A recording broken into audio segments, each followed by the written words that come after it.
health during a pandemic. Oh, what a topic to cover.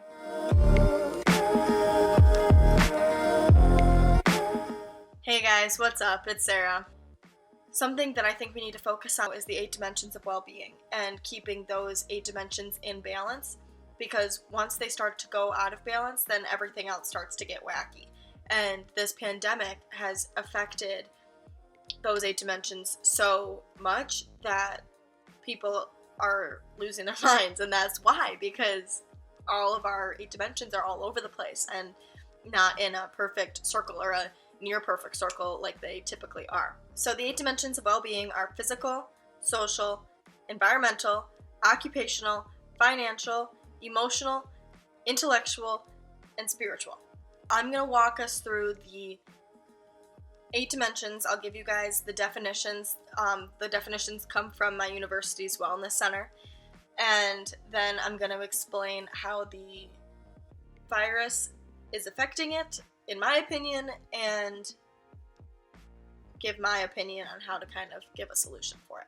We're going to go ahead and start it off with physical wellness. Physical wellness is defined as pursuing regular movement, a nutritious diet, adequate sleep, and practicing safe behaviors. First of all, there's a pro and con to the first part of the physical wellness aspect, and that's pursuing regular movement. So gyms are closed, and that has made it difficult for a lot of people, including myself. I love going to the gym. That's how I start my day. I feel good when I walk into the gym. I feel like I've done something good for myself. I feel like I've got something accomplished. It also is my form of me time, and it's super important to take me time every day. And just feeling like you're bettering yourself and keeping physically fit, and it's hard to do when gyms are closed. We can work out at home. A lot of YouTubers and Instagrammers and just workout gurus who do that stuff on the regular have created a lot of at-home workouts. I know Planet Fitness, the gym that I go to, they have created a at-home workout that you can follow. So there are options for you, but it makes it difficult when we can't actually go to the gym. It's just the workouts are different. It's hard to find motivation. But you have to find it in there, but it just makes it a little difficult. On the pro side of getting physical movement, a lot of people have been getting out and being active because there's nothing else to do.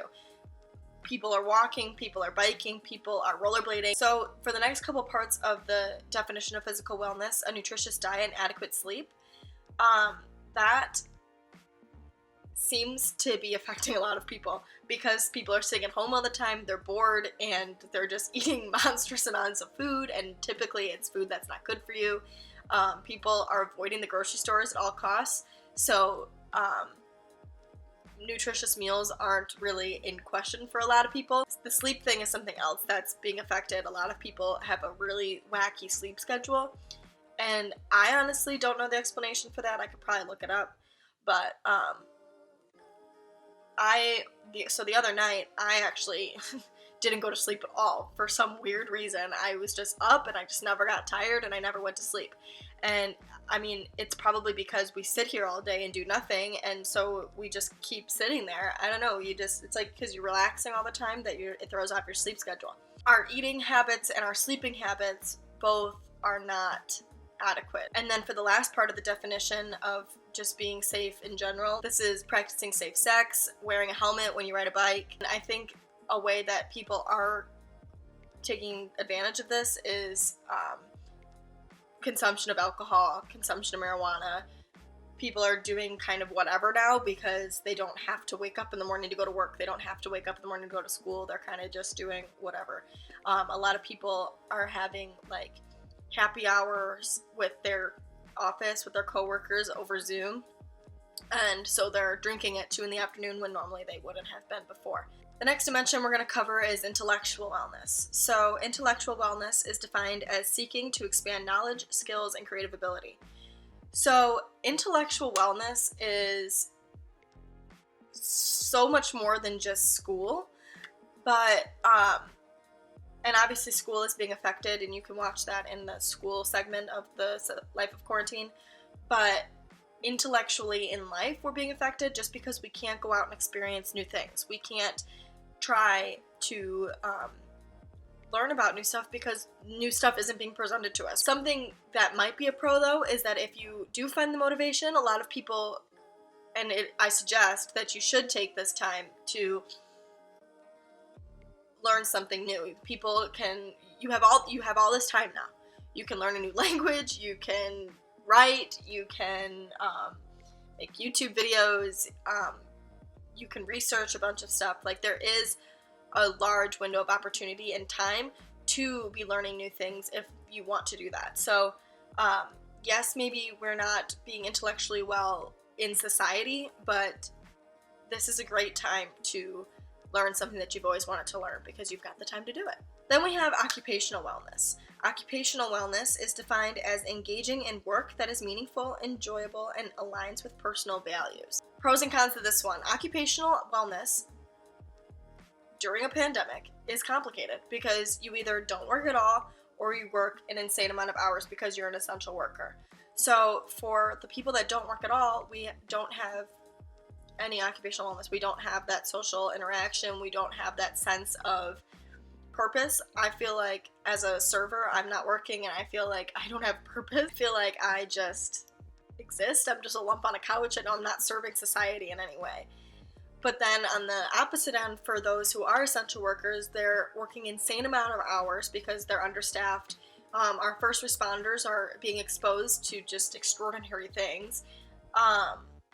They are giving all of their time and effort, all of themselves, to helping others. And then like people like that work at grocery stores and gas stations, like they all have to sit and be exposed to the virus because they're all essential stores. Then we have spiritual wellness. Spiritual wellness is defined as expanding our sense of purpose and meaning in life based on a core set of values and beliefs. Spiritual wellness is something that we can really connect with during a pandemic.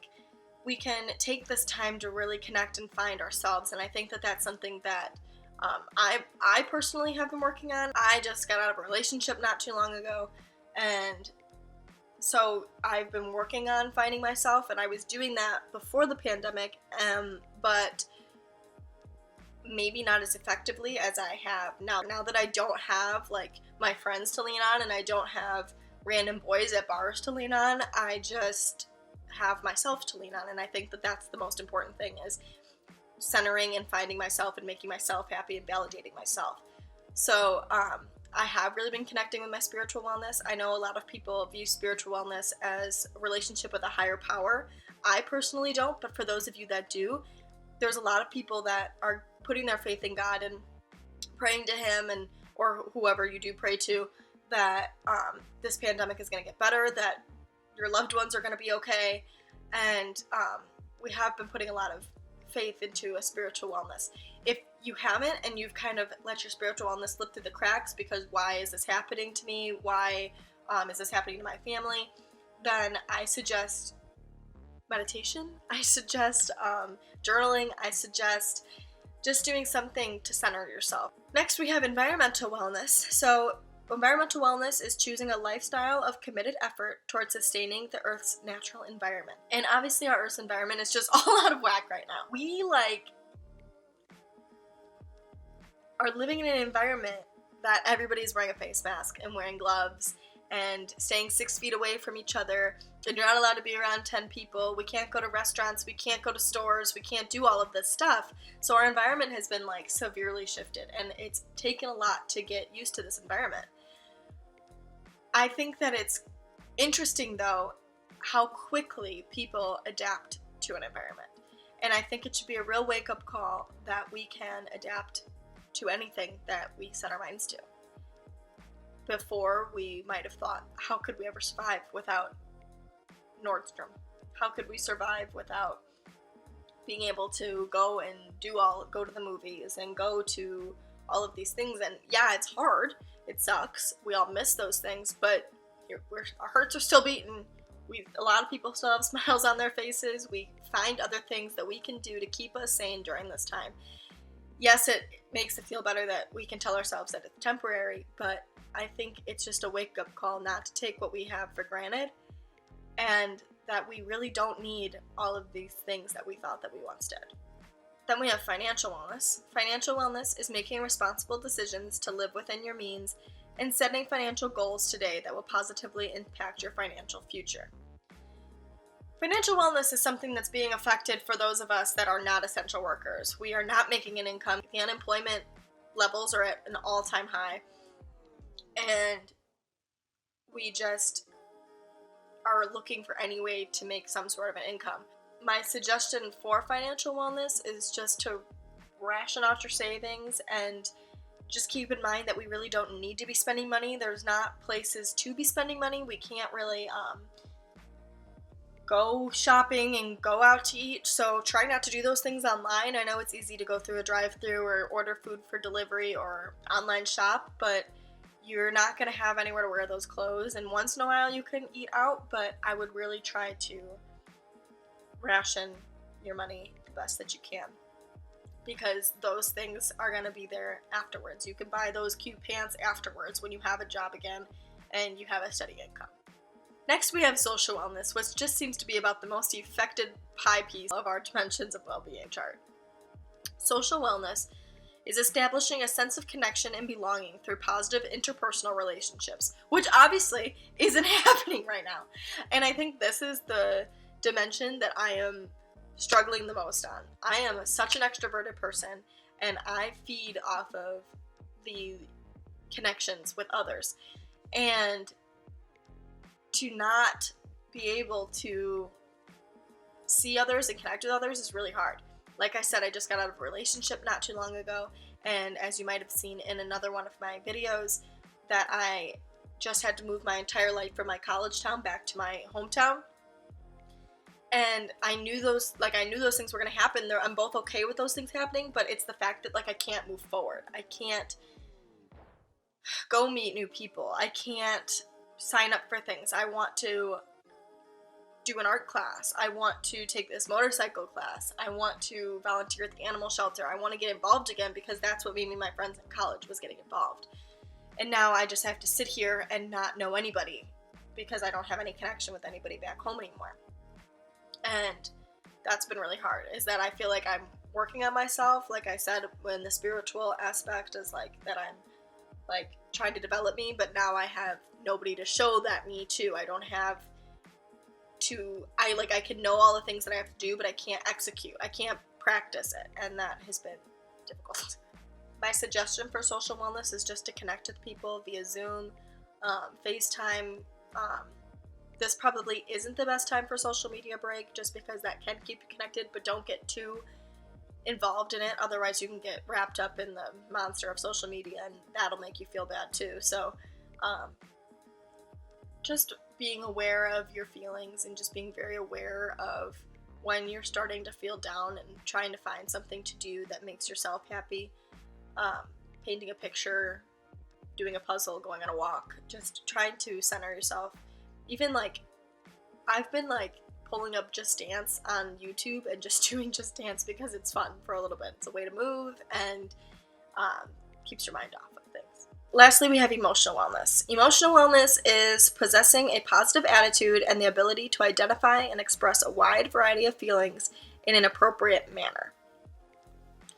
So this kind of ties in with what I just said, that sometimes we can get wrapped up in the negative of what's happening. We get wrapped up in the social media, and we get wrapped up in the news, and we get wrapped up in the fact that we can't go and express ourselves and do anything, and it just starts to drive us mad. And we need to just take a step back and find something that we can do that we enjoy. We need to adapt, because that's all we can do, because there's no use in getting all bent out of shape about something that we can't control. We have no control over what's happening, but we do have control over what we can do about it. And we can go outside, and we can learn a new language, and we can do any of the things that I've suggested previously, and try to find something that makes us happy while we are stuck at home. I think a big thing for emotional wellness is that we need to understand that we need to not rely on external factors to make us happy. we need to rely on internal factors to make us happy, because at the end of the day, the only person that's going to be there for you is you. And if you're able to validate yourself, then you'll be able to be happy in any situation. And if you can utilize this time of quarantine to master that skill, you're going to be so good when life opens back up. So the 8 dimensions of well-being are obviously a super important part of our lives, and it's something that's super being affected right now. The health of people is something that is being affected, not just if you catch coronavirus, but mental health and physical health is something that's being affected all over because of the restrictions that have been put on us with the stay-at-home order. I think the best thing that we can do for ourselves is to keep a routine and keep our minds open to the 8 dimensions of well-being, and recognize that we need to do things for ourselves to complete that circle and to keep us balanced. And it's very possible to adapt during this time, even though it seems like, oh my God, how could I have good interpersonal connections for my social pie piece of the wellness circle? Then you say, well, I should call my friend. Or you just walk down the street and make it a goal to say hi to somebody that's walking past. Maybe you'll make their day. Who knows? So stay healthy, stay well, and don't die with your music still inside of you. Bye, guys.